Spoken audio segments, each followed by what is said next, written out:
Muslim ಇಲ್ಲದೇ ಇದ್ದರೆ no Congress. ಅವರ ಸುಳ್ಳುಗಳಿಗೆ ಮತ್ತು ಆ ಗ್ಯಾರಂಟಿಯ ವಂಚನೆಗಳಿಗೆ ಕಾಂಗ್ರೆಸ್ ಐತು ಮುಸ್ಲಿಮೇ ಅಂತ ಅದಕ್ಕೆ ಅವರು ತಿರುಗೇಟು ಕೊಟ್ಟಿದ್ರು. ಕಾಂಗ್ರೆಸ್ಸಿಂದ ಮುಸಲ್ಮಾನರು ಆಗಲೇ ಒಂದು ಹೆಜ್ಜೆ ಎತ್ತಿ ಆಚೆ ಇಟ್ಟಾಯಿತು. ಪೊಲೀಸ್ ಇಲಾಖೆ ಸಂಪೂರ್ಣವಾಗಿ ಸರ್ಕಾರದ ಜೊತೆ ಶಾಮೀಲಾಯಿತು. ವಿದ್ಯೆ ಹೇಳ್ಕೊಡ್ಬೇಕಂತಂದ್ರೆ ಟೀಚರ್ಗಳು ಕೂಡ ಅವರೇ ದುಡ್ಡು ಹಂಚೋದು, ಅವರೇ ಹೋಗಿ ಕೆಲಸ ಮಾಡೋದು, ಕ್ಯಾನ್ವಾಸೇ ಅವ್ರದ್ದಿತ್ತು. ಕಾರ್ಯಕರ್ತರೇ ಇರಲಿಲ್ಲ ಅವರಿಗೆ. ಸರ್ಕಾರದ ಅಧಿಕಾರಿಗಳೇ ಕಾರ್ಯಕರ್ತರಾಗಿಬಿಟ್ಟಿದ್ರು. ಇದು ಲೀಡರ್ಸ್ ಪಾರ್ಟಿ ಅಲ್ಲ, ಇದು ಕೇಡರ್ಸ್ ಪಾರ್ಟಿ. ನಾವು 150 ಸೀಟ್ಗಳನ್ನು ಇದು ಗೆದ್ದು ಸರ್ಕಾರ ಮಾಡ್ತೇವೆ. ಸೋಲಿಗೆ ಕಾರಣ ನಾವು ಇರ್ಬೋದು. ನಮ್ಮನ್ನು ಅರ್ಥ ಮಾಡ್ಕೊಳ್ಳೋದ್ರಲ್ಲಿ ಮುಸಲ್ಮಾನರು ಹಿಡಿದಿದ್ದಾರೆ. ಸುಳ್ಳುಗಳನ್ನು ಹೇಳಿದ್ದು 40% ಗೌರ್ಮೆಂಟ್ ಅಂತ ನಮ್ಮ ಮೇಲೆ. ಸರ್, ಯಡಿಯೂರಪ್ಪನವರು ಶೂನ್ಯದಿಂದ 100 ಸ್ಥಾನಗಳಲ್ಲಿ ಗೆಲ್ಲೋದ್ರಲ್ಲಿ ಪ್ರಮುಖ ಪಾತ್ರ ವಹಿಸಿದವರು ಕರ್ನಾಟಕದಲ್ಲಿ. ಈಗ ಸರ್, ಪಶ್ಚಿಮ ಬಂಗಾಳದಲ್ಲಿ ಕೂಡ ಶೂನ್ಯದಿಂದನೇ ಈಗ 190-200 ದಾಖಲೆಯನ್ನು ದಾಟಿದೆ. ಸೊ ಈಗ 2028 ಚುನಾವಣೆಯಲ್ಲಿ ಕೂಡ BJP ಇದೇ ಥರದ ಒಂದು ನಿರೀಕ್ಷೆ ಮಾಡ್ಬೋದಾ ಫಲಿತಾಂಶನ? ನೋಡಿ, BJPಯ ಇತಿಹಾಸವೇ ಹಾಗೆ. 1 ಸೀಟು ಗೆದ್ದರೆ ಖುಷಿ ಪಡ್ತಿದ್ರು, 5% ಮತ ಬಂದರೆ ಖುಷಿ ಪಡ್ತಿದ್ರು. ಮುಂದಿನ ಚುನಾವಣೆ ಗೆಲ್ತೀವಿ ಅಂತಲ್ಲ, ಅದರಿಂದ 5-10% ಹೋದಾಗ ಖುಷಿ ಪಡ್ತಿದ್ರು, ಸಿಹಿ ತಿಂತಿದ್ರು. ಆ ರೀತಿ ಕಷ್ಟಪಟ್ಟು ಬಂದಿರತಕ್ಕಂಥ ಪಕ್ಷ ಇದು. ಅದಕ್ಕೆ ಇದು ನಾವು ಮೊದಲೇ ಹೇಳ್ತೇವೆ, ಇದು ಲೀಡರ್ಸ್ ಪಾರ್ಟಿ ಅಲ್ಲ, ಇದು ಕೇಡರ್ಸ್ ಪಾರ್ಟಿ. ಅದು ಒಂದು. ಹೀಗೆ ಕರ್ನಾಟಕದಲ್ಲೂ ಬಂದಿದೆ. ಈಗ ನೋಡಿ, 1 ಸೀಟು ಬರ್ತಿರಲಿಲ್ಲ ನಮಗೆ ಕೇರಳದಲ್ಲಿ. ಈ ಸಾರಿ 3 ಸೀಟ್ ಗೆದ್ದಿದ್ದೇವೆ, 12% ವೋಟ್ ತೊಗೊಂಡಿದ್ದೇವೆ. ಈಗ ಇದರಲ್ಲಿ 1 ಸೀಟ್ ಗೆದ್ದಿದ್ದೇವೆ ಉದಕಮಂಡಲದಲ್ಲಿ, ತಮಿಳುನಾಡಿನಲ್ಲಿ. ಅಲ್ಲಿನ ಲೆಕ್ಕಾಚಾರಗಳು ಬೇರೆ ಆಯಿತು. ಇಲ್ಲ ಅಂತಂದ್ರೆ ಇವತ್ತು 30-50 ಸೀಟ್ ಗೆಲ್ತೇವೆ ಅನ್ನೋ ಒಂದು ಇದಿತ್ತು. ಈ ಕಾಂಬಿನೇಷನ್ಸ್ ಯಾವತ್ತೂ ಬದಲಾಗ್ತಿರ್ತವೆ, ಅದೇನಾಗೋದಿಲ್ಲ. ಮುಂದಿನ ಸಾರಿ ನಾವು 150 ಸೀಟ್ಗಳನ್ನು ಇದು ಗೆದ್ದು ಸರ್ಕಾರ ಮಾಡ್ತೇವೆ. ಸರ್, ಕರ್ನಾಟಕ ರಾಜಕೀಯ ಬೇರೆ, ಬೇರೆ ಬೇರೆ ರಾಜಕೀಯಗಳು, ರಾಜ್ಯದ ಚಿತ್ರಣಗಳು ಬೇರೆ ಇರ್ತವೆ. ಈಗ ಕಳೆದ ಬಾರಿ ದಾವಣಗೆರೆ ದಕ್ಷಿಣದಲ್ಲಿ BJP ಟಫ್ ಫೈಟ್ ಕೊಟ್ಟರು, ಎಲ್ಲೋ ಒಂದು ಕಡೆ ಸೋಲ್ಬೇಕಾದಂಥ ಅನಿವಾರ್ಯತೆ ಇತ್ತು. ಕಾರಣ ಏನ್ಬೋದು ಸರ್? ನೋಡಿ, ಕಾರಣ ಒಂದೇ ಅಂತ ಹೇಳಲ್ಲ, ಕಾರಣ ಹಲವಾರು. ಸೋಲಿಗೆ ಕಾರಣ ನಾವು ಇರ್ಬೋದು. ನಾನು ಬೇರೆಯವರೇ ಅಂತ ಹೇಳೋದಿಲ್ಲ. ನಮ್ಮ ತಪ್ಪುಗಳನ್ನು ನಾವು ಹೇಳ್ಕೊಳ್ಬೇಕು. ಏನಂತಂದರೆ, ಇನ್ನೂ ಸ್ವಲ್ಪ ಸಂಘಟಿತ ಹೋರಾಟ ಮಾಡಬೇಕಾಗಿತ್ತು, ಪ್ಲಾನ್ಡ್ ವೇನಲ್ಲಿ ಹೋಗಬೇಕಾಗಿತ್ತು, ಹಲವರನ್ನು ಇನ್ನೂ ಕೂಡ ಬಳಸಬೇಕಾಗಿತ್ತು 2 ಕ್ಷೇತ್ರಗಳಲ್ಲಿ. ಅದರಲ್ಲಿ ನಾವು ಇನ್ನೂ ಸ್ವಲ್ಪ ಮಾಡ್ತಕ್ಕಂಥ ಕೆಲಸ ಇತ್ತು, ಆಗಿಲ್ಲ ಅಂತ ನನ್ನ ಭಾವನೆ. ಆದರೆ ಸರ್ಕಾರದ ಯಂತ್ರ ದುರುಪಯೋಗ ಇದೆಯಲ್ಲ, ಅದು ಬಹಳ ಆಯಿತು. ಪೊಲೀಸ್ ಇಲಾಖೆ ಸಂಪೂರ್ಣವಾಗಿ ಸರ್ಕಾರದ ಜೊತೆ ಶಾಮೀಲಾಯಿತು. ವಿದ್ಯೆ ಹೇಳ್ಕೊಡ್ಬೇಕಂತಂದ್ರೆ ಟೀಚರ್ಗಳು ಕೂಡ ಅವರೇ ದುಡ್ಡು ಹಂಚೋದು, ಅವರೇ ಹೋಗಿ ಕೆಲಸ ಮಾಡೋದು, ಕ್ಯಾನ್ವಾಸೇ ಅವ್ರದ್ದಿತ್ತು. ಕಾರ್ಯಕರ್ತರೇ ಇರಲಿಲ್ಲ ಅವರಿಗೆ. ಸರ್ಕಾರದ ಅಧಿಕಾರಿಗಳೇ ಕಾರ್ಯಕರ್ತರಾಗಿಬಿಟ್ಟಿದ್ರು.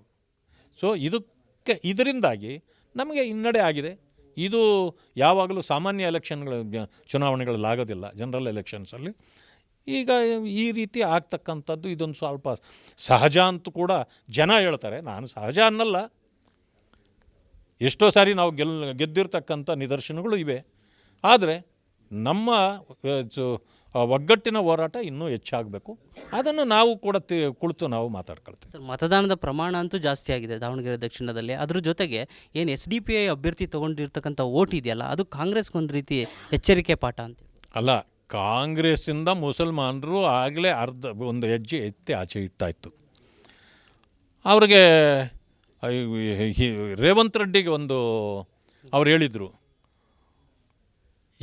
ಕಾಂಗ್ರೆಸ್ ಐತು ಮುಸ್ಲಿಮೇ ಅಂತ. ಅದಕ್ಕೆ ಅವರು ತಿರುಗೇಟು ಕೊಟ್ಟಿದ್ರು, ಬೇಟಾ ಮುಸ್ಲಿಮ್ ಐತೋ ಕಾಂಗ್ರೆಸ್ಸೇ, ನೈತೋ ನೈ ಅಂತ. ಅಂದರೆ ಇವರೇನು ತಪ್ಪು ಕಲ್ಪನೆಗಳನ್ನು ಹುಟ್ಟಿಸಿ ಮುಸಲ್ಮಾನರಿಗೆ BJPಯ ಗುಮ್ಮ ತೋರಿಸಿ ಇಟ್ಕೊಂಡಿದ್ರು, ಅದು ಮುಂದೇನೂ ಹಿಂಗೆ ಕೆಲಸ ಮಾಡಲ್ಲ, ಅದಕ್ಕೆ ತಕ್ಕ ಪಾಠ ಕಲಿಸ್ಬೇಕಾಗ್ತದೆ ಅನ್ನೋದನ್ನು ಅವ್ರು ಹೇಳಿ ಈಗ ಸರಿಯಾದ ಪಾಠ ಕಲಿಸ್ಲಿಕ್ಕೆ ಶುರು ಮಾಡಿ. ಈಗ ನೋಡಿ ನೀವು, ನಾನು ಹೇಳಿದೆ ಆಗಲೇ, ಮುಸ್ಲಿಂ ಲೀಗ್ಗೆ ಜೊತೆಯಲ್ಲಿರೋದು ಕಾಂಗ್ರೆಸ್ಗೆ, ಎಲ್ಲಿ ಕೇರಳದಲ್ಲಿ. ಇಲ್ಲಾಂದರೆ ಇವ್ರದ್ದೇನೂ ತಾಕತ್ತಿಲ್ಲ. ಅದೇ ಅಸ್ಸಾಮಿಗೆ ಬನ್ನಿ, 19 ಜನ ಗೆದ್ದಿದ್ದಾರಲ್ಲ, ಒಬ್ಬ SC 18 ಜನ ಮುಸ್ಲಿಮರು. ಇದರಲ್ಲಿ ಎರಡೇ ಸೀಟ್ ಗೆದ್ದಿದ್ದಾರೆ, ಅದರಲ್ಲೊಬ್ಬ ಮುಸ್ಲಿಮು ವೆಸ್ಟ್ ಬೆಂಗಾಲಲ್ಲಿ. ಮುಸ್ಲಿಮ್ ಇಲ್ಲದೇ ಇದ್ದರೆ ನೋ ಕಾಂಗ್ರೆಸ್. ಅದು ಈಗ ಅವರು ರೀಥಿಂಕ್ ಮಾಡ್ತಾ ಇದ್ದಾರೆ. ಏನು ಮೋದಿಯವರಿಂದ ನಮಗೇನು ಅನ್ಯಾಯ ಆಗಿದೆ, BJP ನಮಗೇನು ತೊಂದರೆ ಮಾಡಿದೆ, ಆಯ್ತು ನಾವು ಅವ್ರ ಜೊತೆಲೇ ಹೋಗ್ತೀವಿ. ಆ ರೀತಿ ನೀವು ತೀರ್ಮಾನ ತೊಗೊಂಡಿದ್ದೆ ಆದರೆ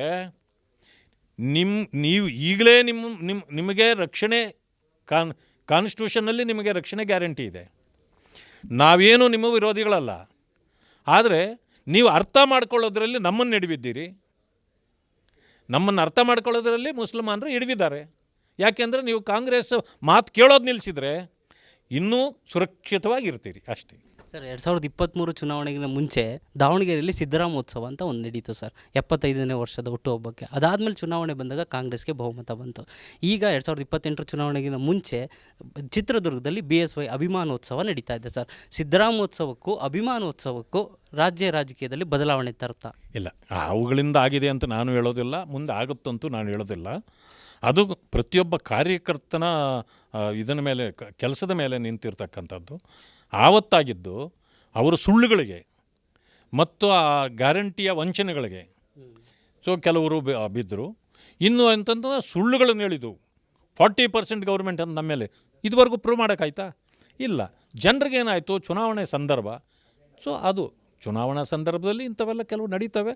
ಅದರಿಂದಲ್ಲ, ನಾವು ಅವತ್ತು ಒಂದು ಕರಾಳ ಚರಿತ್ರೆ ಇತ್ತು ಅವತ್ತು.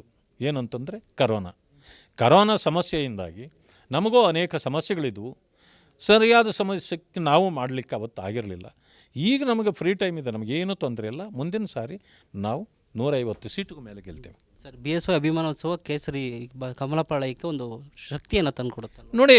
ಅದು ಪಕ್ಷದಿಂದ ನಾವು ಮಾಡ್ತಾ ಇಲ್ಲ, ಅದು ಎಲ್ಲ ಅಭಿಮಾನಿಗಳು ಸೇರಿ ಮಾಡ್ತಾ ಇರೋದು. ಅವರಿಗೆ ಕಾಂಗ್ರೆಸ್ನ ಅಭಿಮಾನಿಗಳು ಇದ್ದಾರೆ, ಜನತಾದಳದ ಅಭಿಮಾನಿಗಳು ಇದ್ದಾರೆ, ಬೇರೆ ಬೇರೆ ಅಭಿಮಾನಿಗಳು ಇದ್ದಾರೆ. ಅವರೆಲ್ಲ ನಮ್ಮ ಪಕ್ಷ, ಅವರು ನಮಗೆ ಓಟ್ ಹಾಕ್ಬಿಡ್ತಾರೆ. ನಾನು ಹೇಳೋಕ್ಕಾಗಲ್ಲ. ಆ ಕಾರಣದಿಂದ ಅದೊಂದು ರೀತಿಯ ಶಕ್ತಿ ಅಂತೂ ಕೊಡ್ತದೆ, ನಮ್ಮ ಕಾರ್ಯಕರ್ತರಲ್ಲಿ ಹುಮ್ಮಸ್ಸು ಬರ್ತದೆ, ಇಲ್ಲ ಅಂತ ನಾನು ಹೇಳೋದಿಲ್ಲ. ಆದರೆ ಅದು ಪಕ್ಷಾತೀತವಾಗಿರೋದ್ರಿಂದ ಅದನ್ನು ಹಾಗೆ ನೋಡೋಣ.